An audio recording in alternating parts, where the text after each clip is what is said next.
It is Monday night, and here we are once again, Madhouse TV, the Maverick Soul Hour with Tommy Maher. I hate to say, but it's a very somber Monday night. I got to tell you, I have a headache from crying. I mean, I just really, there's no words to describe. No words to describe. Before we even get into that, though, I want to ask you guys, because I think this is a great thing for everybody that does watch the show. Go to www.madhouserealitytv.com and sign up, and I will be able to actually sit right in this chair as the show is on and chat with you. I will be able to see your questions, and I would love it. Tony and all you guys, the Yayas, all you guys, it would be so good. So sign up.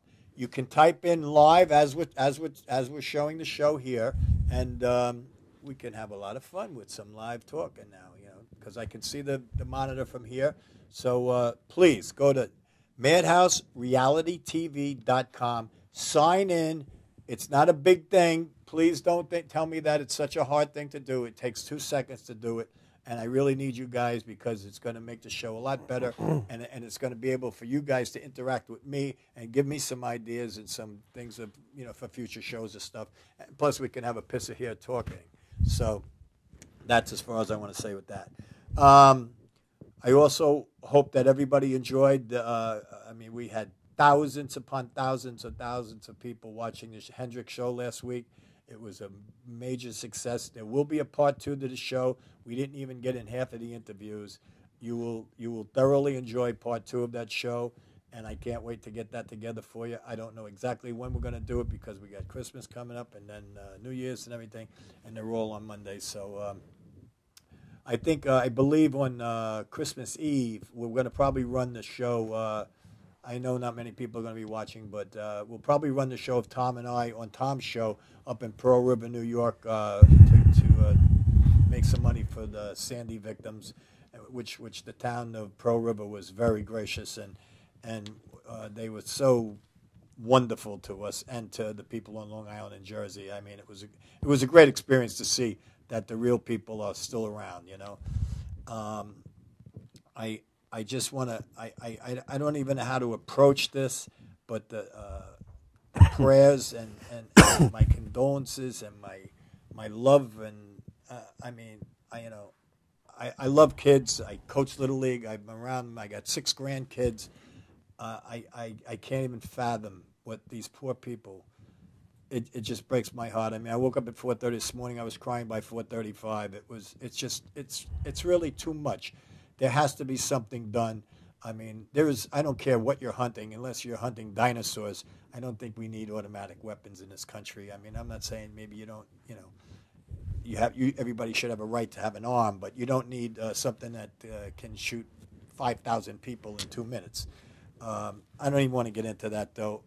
I think it's time for the country to wake up and settle that one. And it's about time that the sheep stop being herded by the morons out there. It's ridiculous. Let's just get this thing straightened out, because this crap didn't happen when I was a kid. I don't ever remember a school shooting or anything when I was a kid. And maybe bring morals back by teaching your kids morals, because I think that's the number one thing that's lacking in this world. I think for this show, I would like to take a moment of silence. Well, not silence, but I'd like to take a moment to respect these kids and these wonderful hero teachers. I mean, I could never even imagine what these people went through and what they're going to go through the rest of their lives. And not only that, every kid that's going to school every day is wondering now what's going to happen.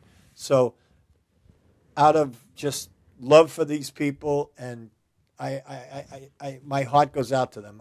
Please just enjoy this. It just is something that we're going to take a moment and out of respect to them.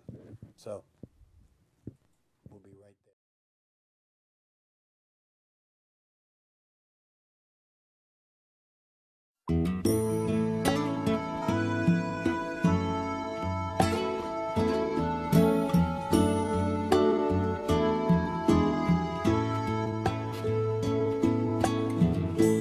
Would you know my name if I saw you in heaven?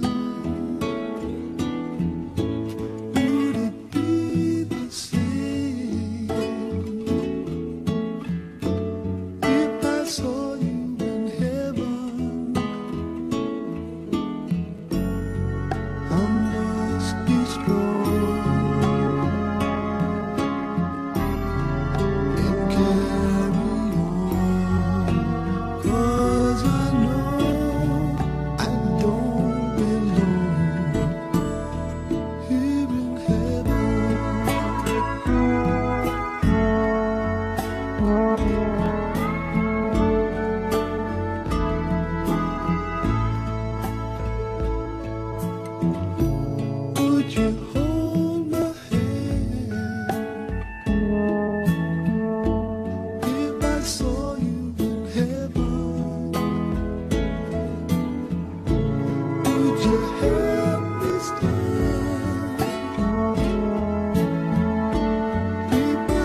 All right. Well, it really hits home. I it's unfathomable to me. And the saddest part is there's nothing you can do. Nothing. It's over. The guy is gone. I mean, obviously the kid was a sick kid. I just want to send everybody in Sandy Hook our deepest sympathy and prayers and everything that we can give to you from Madhouse. I mean, there's really nothing to say, but we are so sorry for your losses, and God bless you, and we hope that God can give you all the strength to get through what you have to get through, because and know the world is going through it with you, because I walk every day. I talk to a lot of people today and yesterday, and everyone's feeling it. There's no one that, unless that you don't own a heart, everyone's feeling it. And just know that the world is behind you, and we're trying to send as much good energy to you as we possibly can. And again, we just extend our deepest sympathy, because it's unimaginable. So at that, we're going to take a commercial, and we're going to come back and try to go back to reality for a little while. So hang in there, and we'll be right back with the Maverick Soul Hour.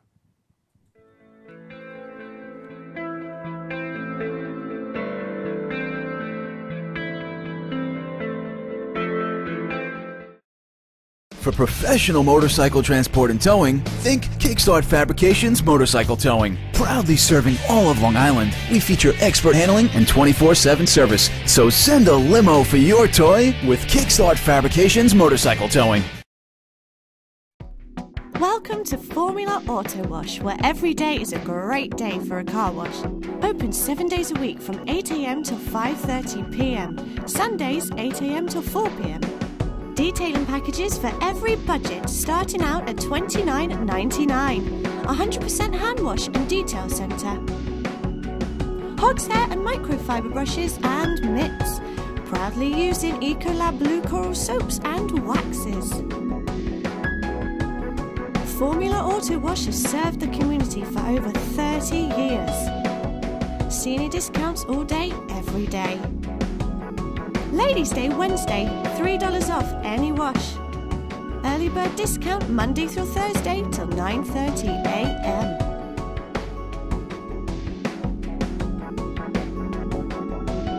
Check out our website, formulaautowash.com.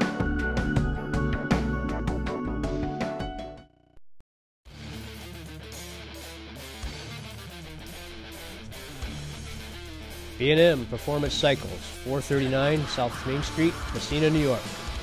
We handle all parts, accessories, and do all repairs.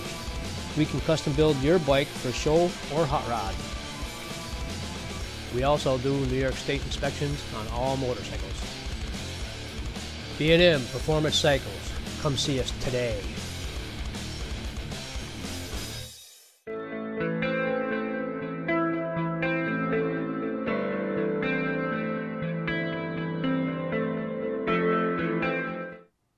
Okay, we are back live, Madhouse TV, the Maverick Soul Hour with Tommy Maher. I want to just try to leave that for a while and get back to business here, at least for a little while. I have a very, very, very special guest tonight. His name is Larry Blumenstein.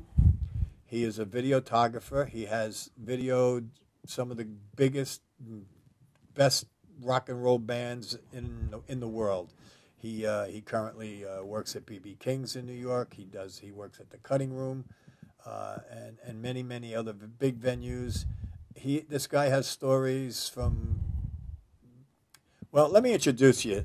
This is he right here, Mr. Larry Blumenstein. He's a very good friend of mine, and I've worked with Larry. We've all worked with Larry at Madhouse at B.B. King's, and it's a pleasure to have you here, Larry. And, it's a pleasure to be here. I really, what I want to do is I want to kind of go. go through this quick because I know this hour is going to go by so fast it's going to be ridiculous. So I'm going to hit it real quick running. I know your first experience was at the Brooklyn Paramount with your dad, right? Right. You know, it's funny. Here I am, a little kid, and I used to watch Soupy Sales, you know, too. as a child.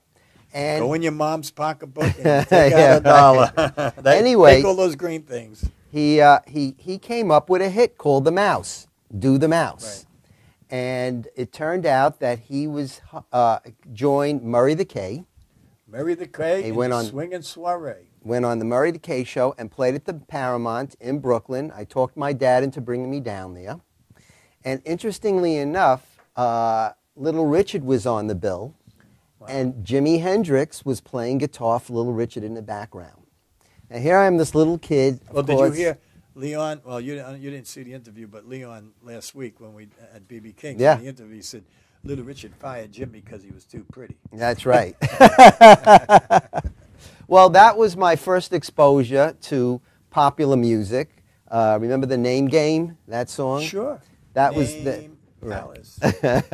Anyway, all that was going on. Later on, when I became a teenager, of course, Woodstock came by. I was still too young for that, but suddenly there was Randall's Island here in New York. And it was a 3-day festival. And again, at that point, Jimi Hendrix was my hero. Yeah. So I ran down there and I got to see Jimi Hendrix play, and it was amazing. But about a couple of months after that, Jimi Hendrix passed away. And I swore I would never go to another concert without a tape recorder to tape record the show. And I started doing that. Now, it just so happens that my best friend's father... So you're basically a pioneer bootlegger. I guess so. Well, a pioneer documentarian. Yeah, okay. Because you call it whatever you want. Well, let me put it to you this way. So my best friend's father, his name was Ray Free, and he worked for Decca Records. Then he left Decca and went to Epic and then CBS and Warner Brothers. Right. So as a teenager growing up, I was always backstage at every major show you can think of. And that's how I made all my friends. I remember when he was with Decca, and I met The Who for the first time. And John Entwistle became a friend of mine. And that's why if you go to YouTube and look up my channel, Larry Blumenstein's channel, you'll see all this tell footage. The people where... Well, on YouTube. Just type my name in, Larry Blumenstein, and about 1,500 clips will come up. And he has some outrageous musical videos. Unbelievable. Well, thank you. The fun part is that all these guys became friends of mine. And unlike other people that come in that are in the business, I was more like one of the family, just shooting for us. Like and that that's B.B. why King's thing. Nobody ever saw any of this stuff until recently. In fact, originally I was planning on turning the entire collection, because I have over 10,000 hours of complete shows of everybody, you know, maybe 40 or 50 Buddy Mile shows and this and that and the other. I was going to turn... Buddy was a personal friend of yours also. Very close friend of mine. And I'll lived with you, mention him for a second. In fact, you know what? Why don't we go to some of the pictures that I brought with me. Let's look at Jeff Beck for a second. There's a picture of me and Beck that they'll put up. Can we check that, Tommy? There you go. And hey, look nice how young throw. I was, right? Look at that throw. Look how young I am. I think that's me on the left of Jeff Beck over there. Next, I have a picture of Noel Redding and I. If you can bring that up. After that, again, you can see me changing throughout history. There's another picture of me at Madison Square Garden when Fish was playing. Actually, I brought Buddy Miles down to sit in on that show, and he did the last number with them. After that, I have a picture of me with Vassar Clemens. Wonderful, wonderful man, great artist. Yeah. We talked about John Entwistle. We can bring that one up. And who our buddy Godfrey Townsend was in John's band for years. That's right. That's right. And which Godfrey was on our show. And again, all these clips from most of these shows are up on YouTube now. Finally, I got to show you my favorite picture is me and George Clinton. I went to visit George Clinton up in Detroit, and there's a picture of me and Was him. George running from you? No, actually, we're on a boat. We were fishing. Really? I can't believe it. I'm bass fishing with the godfather of funk. Is that amazing or He what? got some lures on his head anyway. Anyway, so I really got into all this videotaping, and it started out basically as a hobby, but before I knew it, all the artists were requesting me to do it because they would allow me to get so close that I would literally be leaning the camera on their knees or on their during the show, and they wouldn't look up because they just treated me like another band member. Well, it's smart on their end too. I mean, because you want that real thing. I mean, you know, like, I mean, it's as little as we are. My band, I tell Janine, like, just walk right into the band, you know, because that's where the action is, you know. Them shots way back are no good, you know. Well, the other problem is usually when we watch music on television, what we see are people that are not really that connected to the music. Right. So what they wind up doing is making their decisions by cutting on the beat. So it'll be boom, boom, boom, boom, drums, guitar, band, audience, drums, guitar, band, audience. And there's Jimi Hendrix playing this amazing riffs, and we all want to see him do it, and they're looking at somebody in the audience. So I always tell people when you're shooting, if you were shooting a football game and they threw the football, would you cut to the water boy or you wait till the football reaches the catcher? You're right. Well, that's what a show is. And musicians, they're constantly tossing the ball to each other. You know, they're playing their music, they play rhythm, and then a bridge, and then somebody takes a lead. And suddenly they look across the hall to the other person, and that person picks up the lead from that point. I know the game. So I know the game. That's what that's all about. Also, I'm also involved in art. And throughout my life, I've been a painter. In fact, I was a painter before I was a videographer. So I brought a couple of photographs of my paintings. Well, I think we would like to take a peek at Let me show you this first one. It's Jimi Hendrix. It's Jimi Hendrix in front of American flag. I call it Jimi Hendrix Made in America. And actually, this painting I had done for the Jimi Hendrix 25th Is that anniversary. the actual size? That's the actual size. It's 7.5 by 7 feet by 10.5 feet, which is the size of the flag. Very cool. Where is that now? Well, it's at the cutting room. Oh. It went up to the original cutting room, and it was such a powerful painting that the cutting room decided to use it as part of their image. Cool. And now the new cutting room is really dedicated to beautiful. that whole Hendrix scene. Yeah. There's another one I'll show you of, let's see, it's a Newport Jazz Festival. I call it Stadium View because you're actually looking out of the stadium into the crowds in the background. I'll show you another one. It's the Buddy Miles Band. And what I did with these pictures was I would take multiple photographs, glue them together, then glue them to the canvas, and then bring them up. Let's see. I said the Buddy Miles Band. Is that a painting? What's that? These are all paintings. Oh, beautiful. In fact, if we can put it back on me, I'll show you one of these. You're in camera 3 over here. Okay. I don't know if you can see this. There you go. Okay. You got to hold it up. Okay. It is up. That's a All few right. seconds delay. Yes. So you can see how I started painting off. These are the Spin Doctors many, many years ago. I'll show you another painting I brought with me, one I completed recently. Here's George Clinton. Is he fishing? He's P-funking. He's out there. It's the mothership. The mothership I like the connection. colors. I like the colors. That looks cool, too, on TV. It looks Good, cool. good. Very nice. And just to show you one more with nothing on it, here's Johnny Winter. Okay? And you can see I take all these pictures and I glue them together and then I paint in the rest of the story. Many artists own my paintings. Celia Cruz, Tito Puente. You know, I've made gifts of them to a lot of artists and some people, you know, purchased them from me. They asked me to make them for them. And it's something that I continue to do to this day. Well, I see, like, when, we were at B.B. King's and that, I see that you're part of the family. And, like, even when you brought me in the dressing room at the Hendrix show, he gave me the stamp of approval to all the artists that were there, which, it did make difference, and it made my life a lot easier that night too. Well, I think it always helps when you have somebody who's an inside and a good friend of these people who will say, gee, I think this man is legitimate and you should talk to him. Because there's too many people out there that are always grabbing at these artists. Right. And everybody wants something from them. Yeah, I don't do that. Well, that's one of the reasons why this is such a successful show. Yeah. Because people feel very comfortable with, well, you're an artist yourself. Right. And that makes all the difference in the world.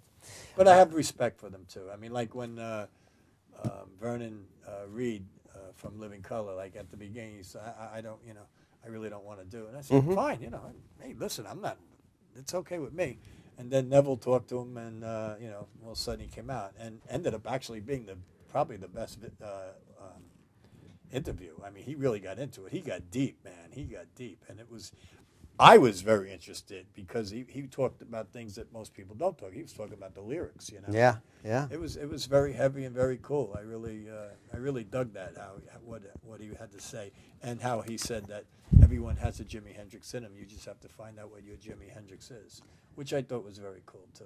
Well, I would have to say that, and I mean, I've been exposed to every Jimi Hendrix artist out there that wants to be like him or wants to sound like him, etc. I think that Vernon is one of the few artists that took it to the next level. Yeah.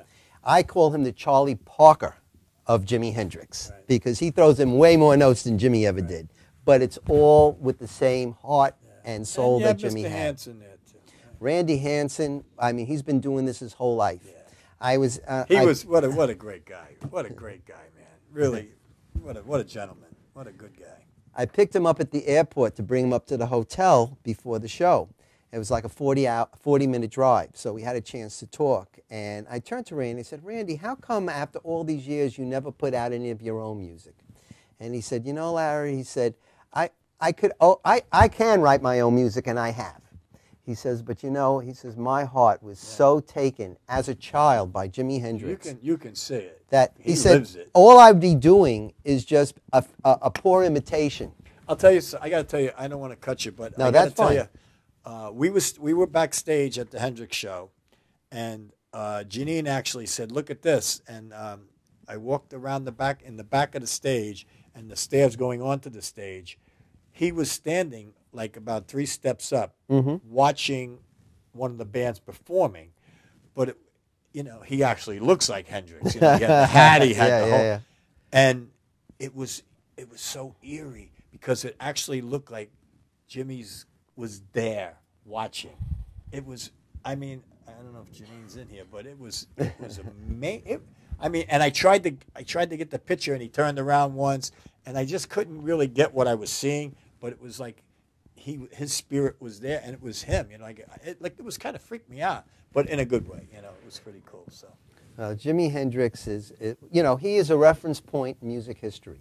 I mean, and when we look at that particular time period, there are 2 names that come up: Bob Dylan and Jimi Hendrix, and they represent the country, the folk side, and the rock side. And then I think Jimmy Page comes after that. Oh well, there's no question, Jimmy. But Page like Vernon Reed said, he invented it. It wasn't there before he was there. That's right. Which, that is the whole thing.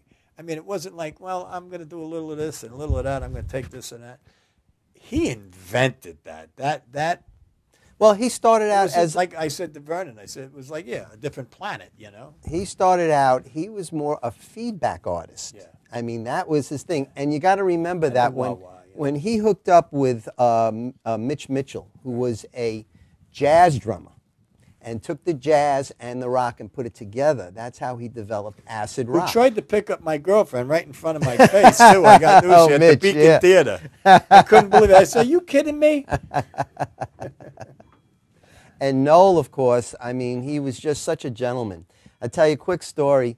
Noel and I are sitting in the car in front of his girlfriend's house in Manhattan, and I put on Electric Ladyland, and we're listening to 1983. And Noel sits back and goes, oh, wow, Larry, I haven't listened to this thing in like years. And we sat back quietly in my car and listened to the whole side. And every so often he'd come up with a little, I got to tell you a little bit about this part. And this is what happened at this point and that point. One thing I will say is that there are outtakes from Electric Ladyland that are just amazing. I'm always shocked at why they chose what they chose. Yeah. Especially with Hendrix, he never played the same thing twice anyway. No. Like Zeppelin, too. And then when Buddy Miles came on the scene, it suddenly became R&B, because Buddy Miles was an R&B. And funky. Oh, by the way, you asked me to bring this up. You know, Buddy and I were very, very close friends. I know. I knew him for many, many, many years. And in fact, the day before my father passed away, he called him up on the phone and sang to him over the phone. Anyway, Buddy had called me up and told me that, you know, he had a defibrillator and a pacemaker inside of him. And he was just, his quality of life had really slowed down. He turned to the doctors, he says, I want it all out. And the doctors say, well, you won't be around more than a month if you do this. He says, I don't care. I've lived a great life, and, you know, getting shocked all the time and running to the hospital is just no life for me. So he called me up, and I flew out to be with him. We spent our last New Year's together. His wife tells me that he, like, was bedridden until I showed up, and then we went out, and we did all these things, and, yeah, and he even played drums for me, and then when I left, he went back and slowly he moved on to the next plane. And then about a month later, I get this in the mail from Buddy. This is crazy, guys. And what was in here was all of his jewelry. And I still have, I love this. This is his ring that he loved to wear. Can we get a tight shot in that? Is that possible, Tom? 2?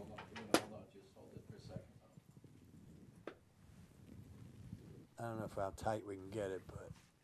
And I was also lucky enough on the ring.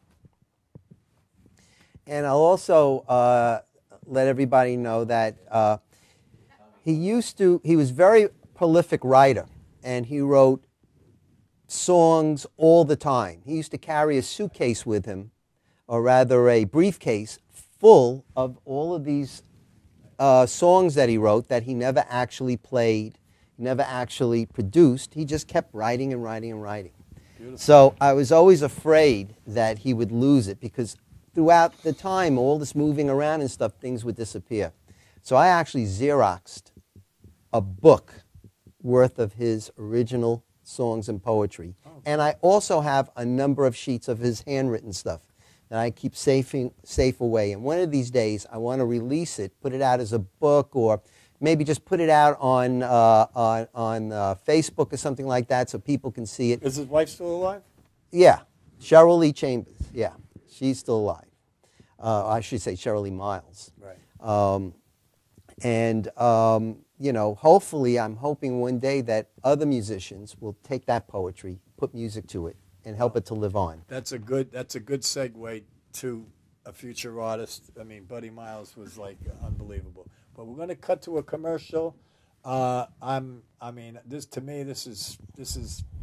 love this stuff. So hang in there. We got some more great stories from Larry. We're going to take a quick commercial. We'll be right back with Madhouse and the Maverick Soul Hour with Tommy Maher. Hang in, get tight.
Today we're sitting in with Chris doing a reading.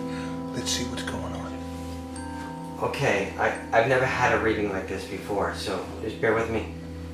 I'm seeing bugs. Bugs? I thought you were a psychic medium. I know, that's what's confusing. Hold on. Do you want the good news or the bad news? I'll take the bad news. I think these are spirit bugs. Spirit bugs? I've never heard of spirit bugs. That's just it. Do you want the good news? Yes. I know Joe from Bug Busters of Long Island. He'll take care of your problem. That's great.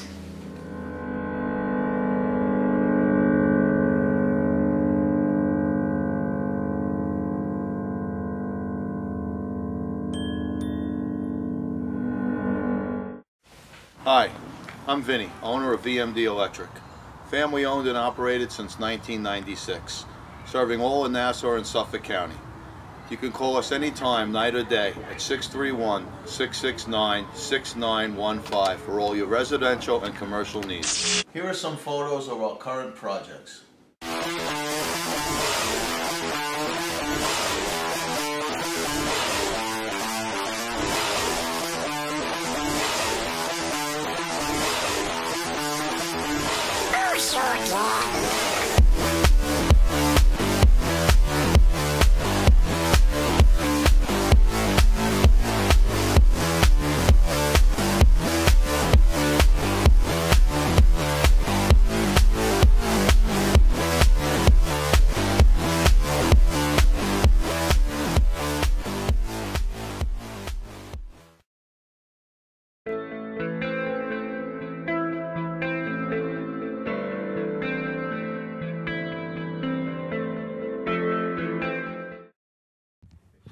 All right, we are back with Madhouse TV, the Maverick Soul Hour.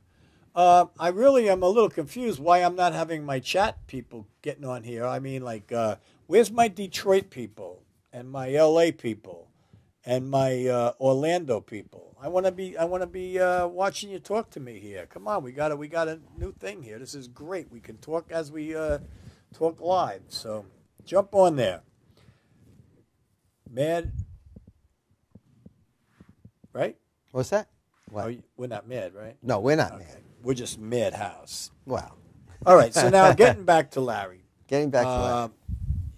Manny's Car Wash, Chicago Blues, The Village Gate, Birdland, Bottom Line, CBGB's, The Bitter End. I mean, the Apollo. You've done them all, right? Well, you know, some of the ones you just mentioned no longer exist. You know, when I first started filming back in the day, we had places like Manny's Car Wash. Right. I mean, that's where you'd find Papa Chubby and Hiram Bullock and all these Papa guys. Chubby, we saw. Oh, he's amazing. He's great. He's great. amazing. He did that over the rainbow. My God. We all just was like, we were leaving, and he hit the first note, and we all sat back down. Yeah. We stayed the entire set. No, he is an amazing. If you haven't seen him yet, you should absolutely go Oh, see him. Especially if incredible. you love that Hendrix style of music playing, someone who really knows how to make a guitar talk and scream. But he actually, you watch his face too, because he's in every note. Oh yeah, oh yeah. I like that. Yeah, Papa Chubby is amazing. And then, of course, we had Chicago Blues, which was a great club. Unfortunately, these clubs are no longer existing. Wetlands. Oh, I had such a time at Wetlands. I mean, those guys were just amazing. They were just booking. I mean, so many acts were discovered at Wetlands. Right now, for a while, I spent 2 years working at the Iridium.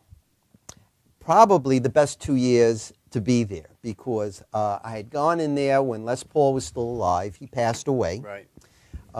And at that point, it was a jazz club. So we're talking about Bucky Pizzarelli and all these great jazz artists. But then they decided to start bringing in rock and roll. In fact, Jeff Beck rented the place out and created his last DVD, which was a tribute to Les Paul. It was an amazing show. Of course the place was packed. But we had people there like Zakk Wylde. We talked about Vernon Reid, you know, Steve Miller. I mean, just about Love everybody. Steve Miller. Members of the Stones. I mean, they were all there. And there I am, backstage with them, talking to them, filming them. Again, I'm fortunate. Most of them know me, so it was a very comfortable relationship. Right. And when you look at the footage that I shot that's up on YouTube, you're going to see I'm closer than I am to Tommy right now. I mean, I had the camera just about in their laps. And no, I've seen you. I've seen stuff. Larry work many times, and he is really good at what he does. He's very good. I mean, he knows what to film and what not to film. Yeah, every so often you'll see me run up on the stage when Carmine Appice is having a drum solo, and I just get the camera right on top of it. In fact, one of my favorite stories is I'm at the 25th Hendrix anniversary out in Seattle, Washington, and we have 3 drums set up. Mitch Mitchell's in the middle, Nada Michael Walden's on one side, and Buddy Miles on the other. These are 3 drum sets. So Mitch Mitchell gets out, and it's Buddy and Nada and the band that they're playing. I climb into the drum set with my cameras, and I'm sticking it through the traps underneath to get this shots of the foot hitting up to the face. I mean, that's cool. There's no play. You never see stuff like that. Well, that's why you're good. But they let me, and everybody was they couldn't wait to see the footage. I mean, that's why they gave me permission to do that, because they know, and no one's seen it. Maybe now that we have YouTube, like I said, originally I wanted to turn the entire collection over to the Smithsonian. So it becomes part of American history, or the Library of Congress. But the one thing I learned about these museums is that it's like the Raiders of the Lost Ark at the end. And they take the Ark and they put it away. And I mean, 10% of what's in that museum is on display, and 90% is hidden away. So had I turned over the collection to them, no one would ever see it. Right. Maybe one day a grad student would walk in and pull out a couple of things and show it off. But YouTube is worldwide. Worldwide, yeah. I mean, Russia, China, Japan. I'm getting messages from all over the world. People are just so floored by the work. And that's what it's all about. I mean, my whole objective was to document all this so that future generations can look back and realize the contributions that the artists are making today. Well, why don't you cut a deal with VH1 or something, I mean, that would be, I'm sure they would love it. I'm open to that. VH1, give Larry a call. VH1, HBO, maybe there's some private people out there. Yeah, for you. That would be a great place for you. I like that show. I love that. We were watching, I forget, somebody the other night. It was great. I love seeing what goes on behind the scenes. That's why, like, I enjoy going to BB King's now and going backstage and seeing what you never got to see, and it's very cool. Well, that's one of the other things I always like to do. Not only do I film the shows, but I usually come in for sound check and film the sound check as well, because again, in the future, people are going to want to look at this and say, how did they set it up? What were the instructions? Right. What were they shooting for? Right. Especially our younger people. Well, that's smart. We just did the Hendrix thing that he was just talking about, and we had this very young, beautiful, amazing bass player, Katie Duke. Oh. And Katie Deutsch, right. 14 years old. 14 years old. Unbelievable bass player. Right. Incredible. So it's her generation and a generation after this that wants to see the sound checks for Dave Brubeck and the sound checks for John Ethwistle. Right. And what's going through their minds and how they organize and the instructions they give out. Right. So I love to document all of that. I mean, I'm hoping that future generations are going to look back and say, well, not only did he do it, but he did it with style. And I'll tell you, well. I worked at 30 Rock for years and years and years. And, I had a lot of friends at SNL. And I used to be able to go to the rehearsals, the dress rehearsals on Thursday night, which was so much better than the show. Because, I remember seeing the Stones there, and Keith Richards was, they walk around with cigarettes. Keith Richards jumping into people's laps in the audience and that. It's a much cooler thing because they don't care. They're being themselves. It's nice and. So that's good that you get to do that, and I think it's important that is seen because I know like we were just watching a thing on Zeppelin, and it was really a very cool documentary because it showed a lot of the background stuff going on, the parties and this and that, and how a lot of people, Zeppelin weren't really the party as people thought they were. Their manager, Grant, Peter Grant, actually used to pay the people in the hotel when we leave, wreck the room. No, honest, true story. Just to get that whole thing built up. I mean, they really weren't what they, I'm sure they had their fun, but they weren't quite what they were made out to be. Well, there was the catchphrase, sex, drugs, and rock and roll. Right. And that's what everybody was hoping for, looking for, whether it existed or not. That's what it was all about. That's what we were watching. They had the, they were on Letterman the other night or something. Zeppelin and oh God, I can't remember what it was, but how that phrase changed now. Well, on my Facebook page, basically all I do is every time I add a clip onto YouTube, I put it up on my Facebook page because I got about 400 or 500 people that, and most of them are musicians anyway. Right. So in between every I usually don't put up entire shows, just a couple of clips from each show, and then to separate it, I put up three or four pictures. Usually it's a nude with an instrument. That represents sex. Then I use an optical illusion image. That's the drugs.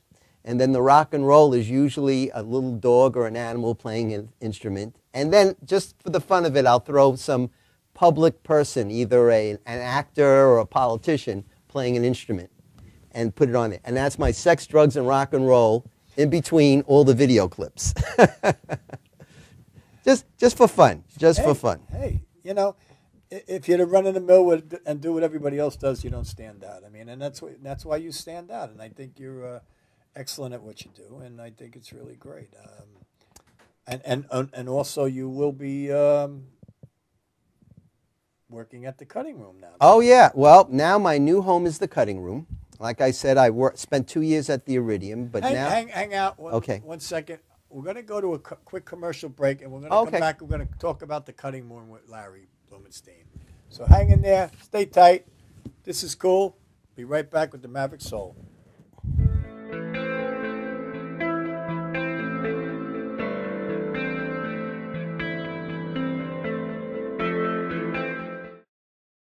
For professional motorcycle transport and towing, think Kickstart Fabrications Motorcycle Towing. Proudly serving all of Long Island, we feature expert handling and 24/7 service. So send a limo for your toy with Kickstart Fabrications Motorcycle Towing. What is Grand Prix Motorsports? It's a full-service motorsport performance and service shop. It's West Coast custom style, East Coast pricing, old-school customer service, custom-built bikes, all-out performance upgrades, and free towing too. Grand Prix Motorsports is automobile, motorcycle, jet ski, and ATV, performance, service, and repair. It's online at GrandPrixMS.com. Grand Prix Motorsports, Long Island Avenue, Deer Park.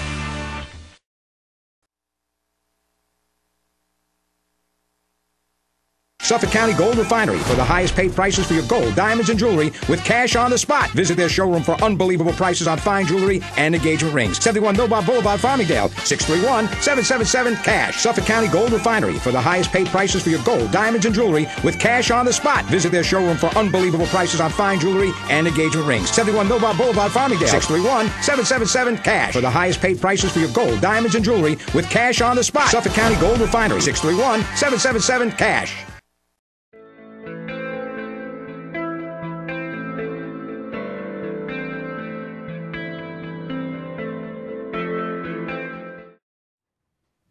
We are back, and I'm sitting with Mr. Larry Blumenstein, and we are talking rock and roll.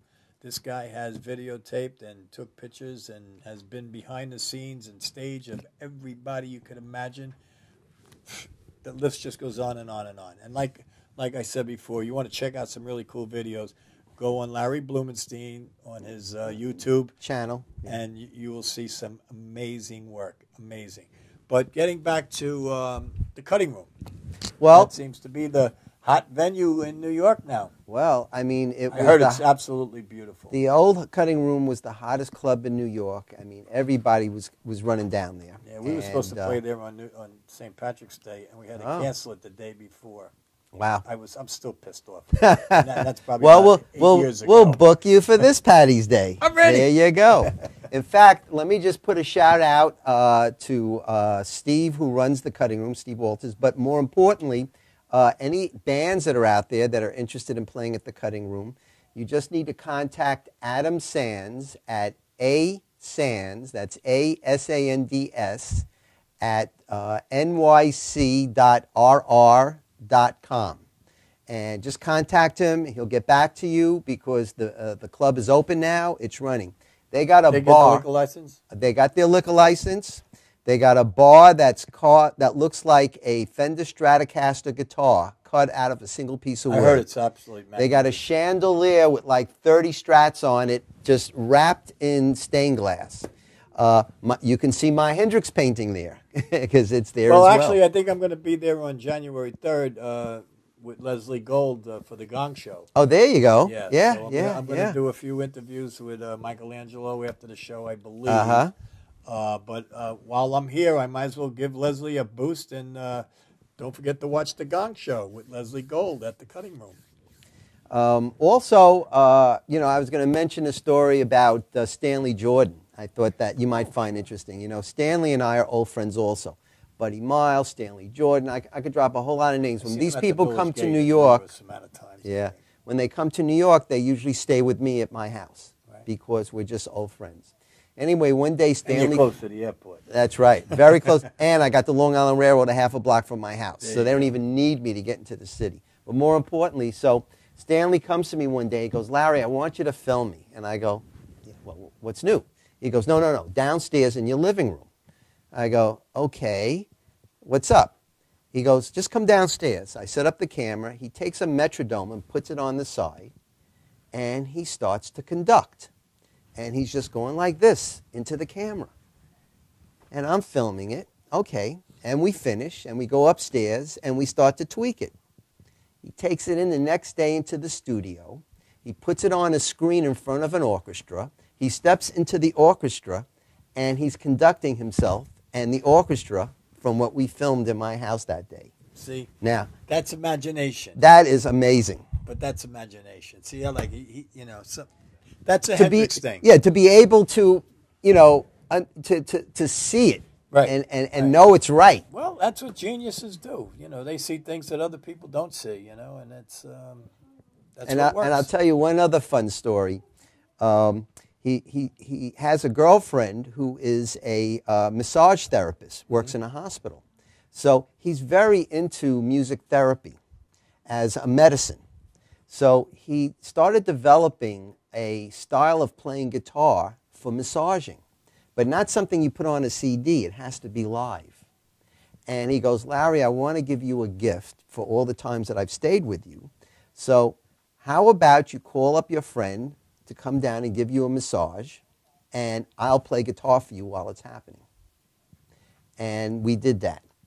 And, of course, I had to film it. So I got it on film. One day I'm going to put it out so you guys can see it. I'd have said, leave the guitar and you in the other room and just leave the masseuse in here with me. No, it was amazing. In fact, afterwards, I asked him to explain to me what he was doing. He says, well, when she was going up your arm like this, I was going up these strings, and when she was going down, I mean, he had it down to a science. Yeah.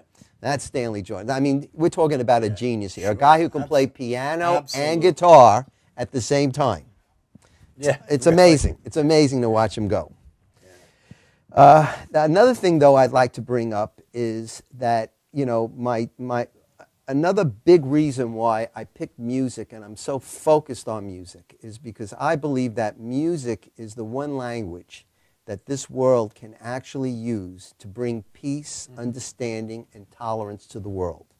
Like I said, since I put my stuff on YouTube, I have people sending me messages that I have to interpret because I can't read it. Well, I mean, a perfect example of the song that Tom chose to put for Sandy Hook. I mean, you sat here and said, "Wow, that is the perfect." That's song. the only one. That's the perfect song. Yeah.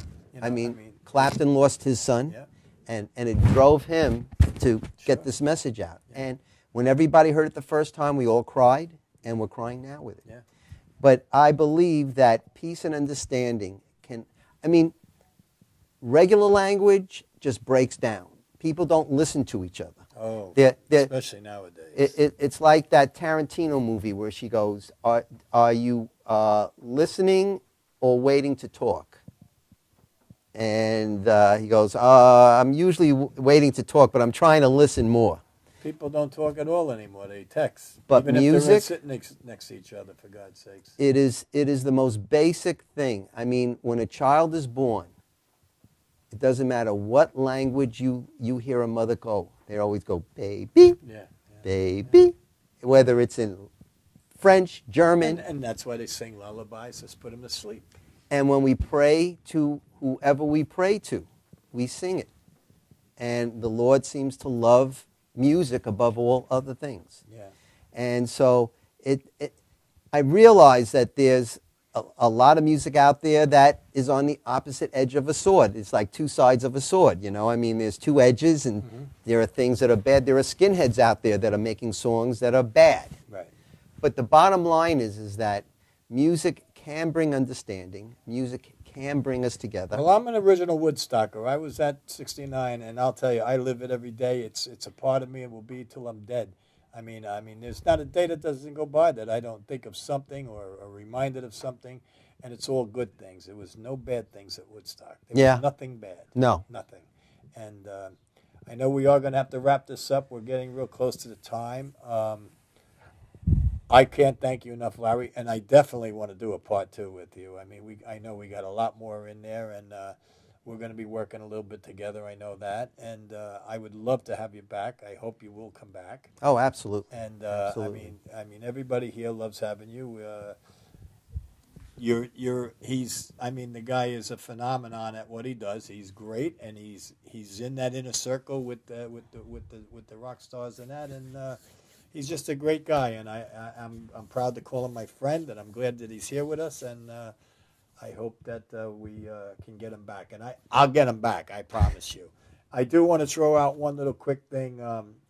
My band, the Vintage Revolution, will be opening for Rickety, which is Teddy Rondinelli, Randy Pratt.